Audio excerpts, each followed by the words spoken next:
waxa dilka la yiraahdo xaq darrada ahi inaanu qarsoomin sida qaalibka ama qarsooma dilka xaq darrada ah deynagaaba aragnay qaar god loo qodo lagu malaasay Soomaaliya oo duqsiuna ag marmaray wabaynu soo joognayba islaan la mooriyay islaantii la mooriyay baa loo yaqaan nag laga dhigay oo haddana la soo helay mid kale aan xusuusnahay oo isagana intoo la jarjaray jawaan lagu xidho dabeedna ceel dheer oo shan shuba lagu rido lagu qafilay oo la soo helay waqtigii salafka waxa dhacay nin baa gabadh buu dilay dabeedna waaba la waayayba cishadii dambe ayaa muddo ka dambeysay oo lagaba samrayba ayaa aqalkiisa hortiisa waa kutubaha soo naqla fiqiga aqalkiisa hortiisa nin lagu dilay isagoo aqalka dhexdiisa neef iskaga qalanaya ayuu mididii iyo dhig la banaanka ula soo baxay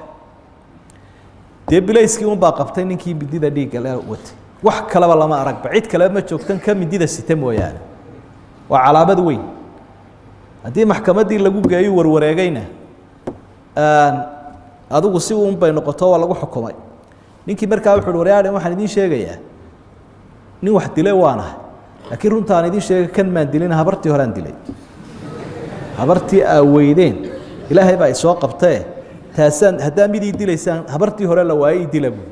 kan laakiin raadiya cidii dishay dardaarankaas uu ninka tagay waana la dilay marka dilka waxa la ilaahay moodin inuu qarsoomayo baalun buu ka hilaac qisada waxa inoo si cad inoogu sheegaysa aakhiradiidka jawaabta qisadu shanta qisa ilaahay uu soo nooleeyay adduunyada dad dhintay bay marka daliilu